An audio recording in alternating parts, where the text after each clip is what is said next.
अस्सलाम वालेकुम नाजरीन, वीडियो के नीचे सुर्ख बटन दबाकर चैनल सब्सक्राइब करें ताकि हमारी न्यू वीडियोस आप डायरेक्ट देख सकें।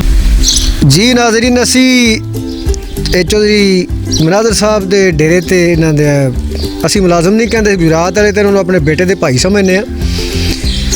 ये बच्चा इन्हू पुछने सकाफत के हवाले नाल कि इत्थे किहड़ी जगह तो आए है, इन्हू असीं नहीं पुछया कौन है कित्थों आए तो ये वर्तन की है गुजरात वालों की या जेडे डेरे ते जिमींदारी करते हैं इन्हां दी।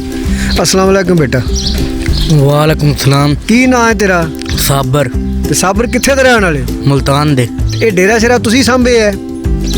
जी हाँ। ये दसो भी किन्ने अरसे दे इधर आए हो, किन्ने जी आए हो? जी 15 साल हो गए ने इधर आया नूं ते असीं घर दे 5-6 जी हाँ। इस डेरे दे किन्ने जी कदों दे आए हो तुसीं? 15 सालां दे। ऐसे डेरे ते? जी हाँ।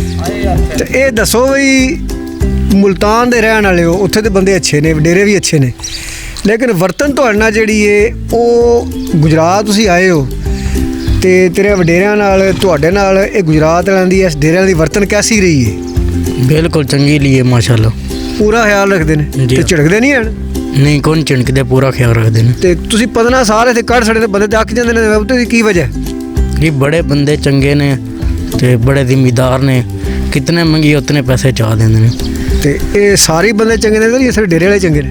सारे बंदे ही चंगे ने, इत्थों दे चकोड़े गुजरात दे बंदे चंगे ने। जी। भाई जी साडे नाल खलोते ने, इन्हां दा नाम उमरियात। उमरियात साहब तुसीं किहड़ी जगह दे रहण वाले हो? ਅਸੀਂ ਜੀ ਮੰਡੀ ਦੇ ਰਹਿਣ ਵਾਲੇ ਹਾਂ। इस डेरे दे कदों दे हो? ਸਾਨੂੰ 10 ਸਾਲ ਹੋ ਗਏ ਨੇ। 10 साल हो गए ने। असीं डेरे की नहीं गल पे करते, असीं अपने कल्चर की भी गल करने तो गुजरात के बंदे की वर्तन की गल पे करने या मंडी के बंदे की वर्तन की भी गल करने। दूजे जनूबी पंजाब या दूसरे सूबे साढ़े बहुत अच्छे ने, लेकिन उन्होंने वडेरियां की निस्बत साढ़े ਜਿਹੜੇ वडेरे ने, साढ़े वडेरे आई दी ने वजह थोड़ी बहुत मुरब्बा डेढ़ दी साढ़े बाद भी वडेरे ही है जी जी। क्योंकि इन्हों की कसर जमीनों के बाहर यूरोप चो निकली है जी। ये दसो तुसीं 10 साल इस डेरे ते हो जी, तुसीं लोग तो बहुत घट रहंदे हो किसी डेरे ते, 10 साल क्यों नहीं घट छड़े जी? 10 ਸਾਲ ਕੱਢਣ ਬੰਦੇ ਬਹੁਤ ਅੱਛੇ ਨੇ, ਬਹੁਤ ਅੱਛੇ ਬੰਦੇ ਨੇ, ਬਹੁਤ ਇਹਨਾਂ ਨੇ ਸਾਡੇ ਨਾਲ ਬੜਾ ਸਲੂਕ ਕੀਤਾ, ਬਹੁਤ ਅੱਛਾ ਕੀਤਾ। ये समझते हो ये चकोड़े भी अच्छे नहीं है, गुजरात के बंदे सारे ही अच्छे ने? ਸਭ ਵੀ ਅੱਛੇ ਨੇ।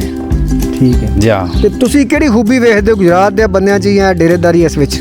ਖੂਬੀ ਇਹਨਾਂ ਵਿੱਚ ਇਨਸਾਨੀਅਤ ਹੈ, ਬਹੁਤ ਬੰਦੇ ਅੱਛੇ। ਨਹੀਂ ਤੁਹਾਨੂੰ ਡਾਂਟ ਦੇ ਝਿੜਕਦੇ ਨਹੀਂ ਐਨ ਛੋਟੀ ਮੋਟੀ ਗਲਤੀ ਤੂੰ? ਜੀ ਬਿਲਕੁਲ ਨਹੀਂ, ਡਾਂਟ ਤੇ ਤੇ ਜਿਹੜੇ ਨਹੀਂ। ਤਨਖਾਹ ਤੋਂ ਇਲਾਵਾ ਤੁਹਾਡਾ ਖਰਚਾ ਪੱਠਾ ਵੀ ਤੁਹਾਨੂੰ ਫालतू ਵੀ ਦੁੱਧ ਸ਼ੁੱਧ ਬੱਚਿਆਂ ਵਾਸਤੇ? ਸਾਨੂੰ ਬੜਾ ਕੁਝ ਦਿੰਦੇ ਨੇ, ਸਾਨੂੰ ਅੱਲਾਹ ਪਾਕ ਦਾ ਬੜਾ ਸ਼ੁਕਰ ਹੈ, ਸਾਨੂੰ ਬੜਾ ਕੁਝ ਦਿੰਦੇ ਨੇ। ਅੱਲਾਹ ਪਾਕ ਇਹਨਾਂ ਨੂੰ ਜ਼ਿਆਦਾ ਤੋਂ ਜ਼ਿਆਦਾ ਦੇਵੇ, ਚੋਖਾ ਦੇਵੇ। ਸਾਬਤ ਹੋਇਆ ਕਿ ਇਨਸਾਨ ਜਿਹੜਾ ਪਿਆਰ ਦਾ ਭੁੱਖਾ ਹੈ ਤੇ ਇਹ ਰਿਜ਼ਲਟ ਇੱਕ ਬੱਚਾ 15 ਸਾਲ ਤੋਂ ਇਸ ਡੇਰੇ ਉੱਤੇ ਤੇ ਇੱਕ ਭਾਈ ਦੀ 10 ਸਾਲ ਦੇ ਨੇ। ਬਾਕੀ ਸਾਰੇ ਲੋਕ ਸਮਝਦੇ ਨੇ ਸ਼ਹਿਰਾਂ ਪਿੰਡਾਂ ਵਾਲੇ ਵੀ ਕੋਈ ਬੰਦਾ ਕਿੰਨਾ ਚਿਰ ਕਿਸੇ ਕੋਲ ਟਿਕਦਾ ਹੈ। ਉਹ ਜਿਹੜਾ 10 ਸਾਲ ਬੰਦਾ ਅਗਰ ਟਿਕ ਜੇ, ਨਾ ਇਹ ਕੋਈ ਮਹਿਕਮੇ ਦੀ ਨੌਕਰੀ ਹੈ, ਨਾ ਕੋਈ ਐਗਰੀਮੈਂਟ ਲਿਖ ਕੇ ਦਿੱਤੇ ਹੁੰਦਾ और ना ही ना को मतलब दरखास्त दे के DC दफ्तर नौकरी दी है, वैथन पाबंदी 25 साल बाद रिटायरमेंट लैनी, पेंशन लैनी है। सिर्फ और सिर्फ ये वर्तन की गल है।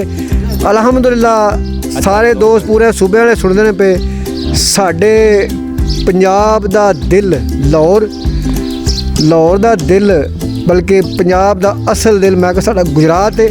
खुश लिबास लोग ने साडे, खुश अखलाक ने और बाकायदा तौर पर इज़्ज़त करने वाले बंदियां दी अच्छी डेरेदारी।